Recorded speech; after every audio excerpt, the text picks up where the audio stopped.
This is Pro Wrestling Central. My name is John, and you're watching the Wrestling Report.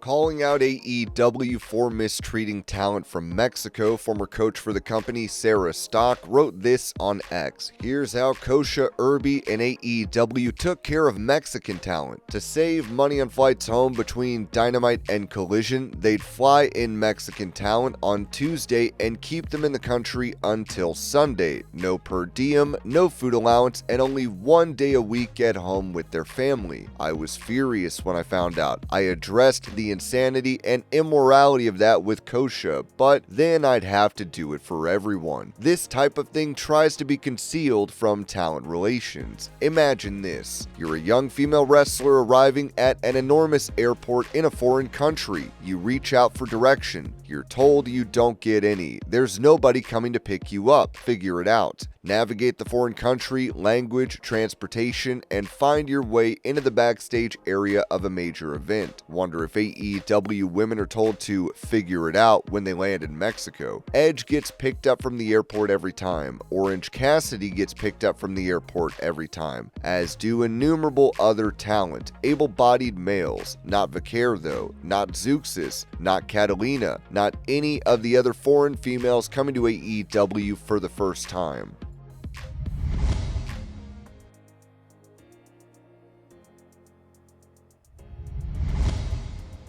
A man by the name of Ben Bishop went to a pro wrestling convention as his alter ego, Tribal Keith. He ended up meeting former AEW star The Bunny. Here's the clip. Hi! Do you want to buy something, or you're gonna just...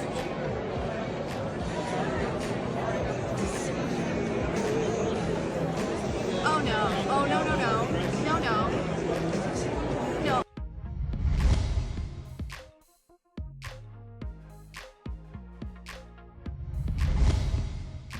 On the Joe Rogan Experience with John Cena and Tony Hinchcliffe, it was brought up that Vince McMahon should be a guest on the podcast. Hinchcliffe said, I mean, you got to start with the number one. Without a doubt, Vince McMahon, who started this gangster and spread it around. Rogan then said, I would definitely have him. Cena added, he would be great. Whatever magic you have out there, and you have a lot of gravity. Asked if McMahon would even be interested, Cena said, are you kidding me? I think he would love it. I don't know when the right time is, but man, don't miss out on that. At least send it out to the universe. Rogan then said, yeah, well, I would definitely. Vince, if you're listening, let's go.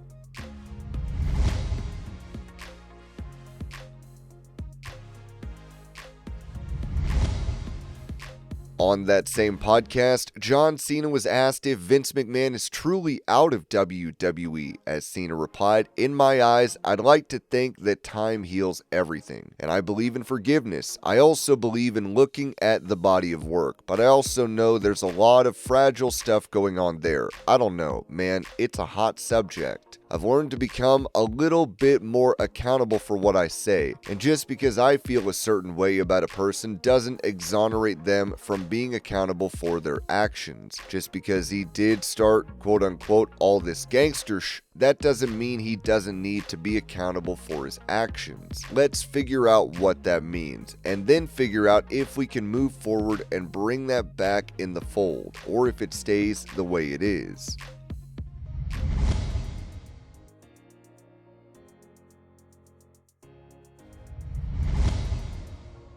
Recalling how John Cena may have played a hand in Bray Wyatt, then known as Husky Harris, getting demoted to the developmental brand at the time, FCW, former WWE star David Otunga said this on his YouTube channel. During this match, Husky Harris allegedly poked John Cena in the eye. Allegedly. Cena went crazy in this match. We get to the back, Cena goes crazy. He goes off, says, we're not ready. He got poked in the eye. Like, it was bad. Eventually, Husky Harris came in the back and he was mad. And he was like, man, I just found out. We're getting sent back to FCW. While he was down there, he created Bray Wyatt, and he was there for like 2 years. But I remember when he came back and debuted Bray Wyatt, just thinking, man, John Cena led to this. If I were to speculate, it kinda seems like just how Cena moves, is that in a way he feels like he helped create Bray Wyatt, because had he not sent Husky Harris back, Wyndham wouldn't have had to come up with the Bray Wyatt character. Well, I can confirm that did indeed happen, and I participated in the match. I was there. I was part of that.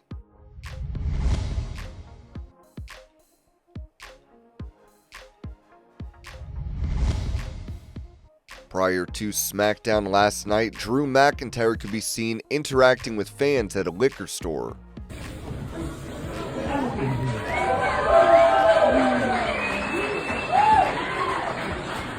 What's going on?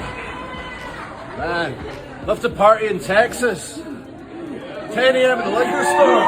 Yeah.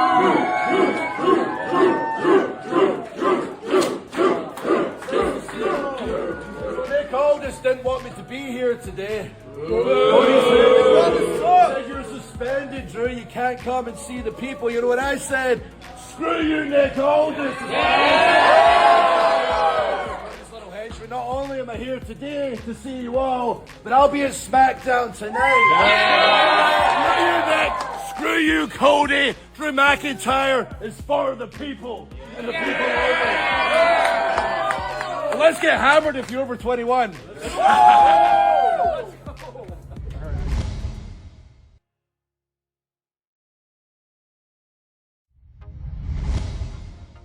Providing a recap and update on Becky Lynch's comments about someone abusing their power in WWE, Ringside News wrote that Becky Lynch didn't mince words when she dropped a disturbing claim during a recent appearance on Something's Burning, alleging that a male WWE star used his position to manipulate and punish female wrestlers based on whether they slept with him or not. While she didn't name the individual, Lynch's quote sent shockwaves through the industry and prompted a deeper conversation about power dynamics in the locker room. I'm not going to name names, but there was a guy on the main roster who was like, be careful, because if one, he'll try to sleep with you. If he sleeps with you, then he'll blacklist you. And if he tries to sleep with you and you don't sleep with him, he'll also blacklist you. She went further, explaining the constant tension women faced just trying to navigate backstage relationships in WWE without derailing their careers. There was always this thing of, like, if you get into a relationship and things go south, they're not going to fire the guy. They're always going to fire the girl, you know? So it was a very, very scary thing. Now, Fightful Select has revealed that they reached out to over 24 WWE talents to find out who Lynch may have been referring to, and came up empty. None of the talent we spoke with claimed they knew. What's more, it was reportedly intimated to Fightful that WWE would internally look into the matter following Lynch's remarks, but there's been no follow-up yet. They've continued asking around, but so far, no names have surfaced and no one is publicly taking responsibility or pointing fingers. It remains unclear whether WWE has actively launched an internal investigation or if the matter is quietly being handled behind closed doors. This unsettling moment shines a spotlight on a side of the wrestling business that has long been swept under the rug. Lynch's account adds to the growing list of past abuses in the industry, and the silence surrounding it shows how far there is still to go.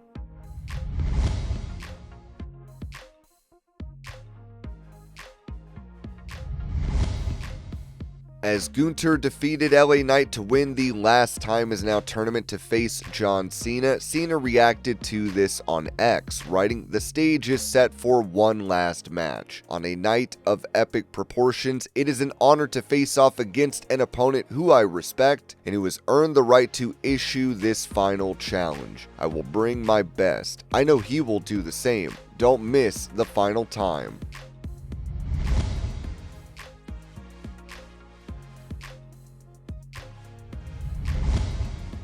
talking about how AEW President Tony Khan turned down a television deal for Ring of Honor with the CW, which is now where NXT airs. Dave Meltzer noted on Wrestling Observer Radio, there was a point when ROH could have gone on CW. It wasn't speculation, it was real. But Tony didn't want to do it because he didn't want WBD to think that he wasn't loyal to them, and so he walked away from it. And then CW later made the deal with WWE for NXT. That's literally what happened. And now, looking back on it, ROH doesn't have that kind of presence anywhere, and CW has NXT. So that's how it played out.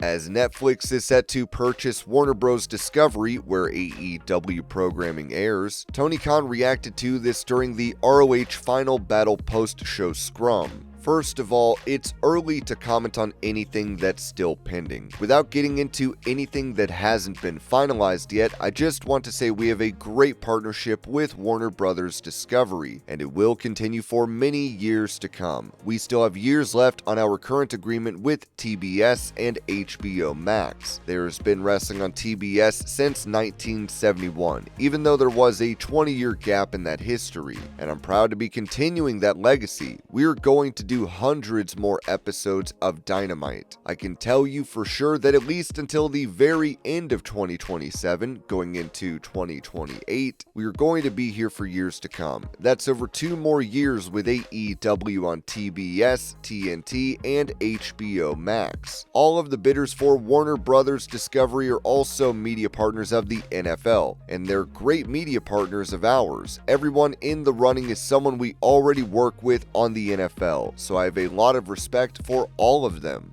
And this was your pro wrestling news update. I hope you're all having a great day. Thank you so much for watching, and I will see y'all later.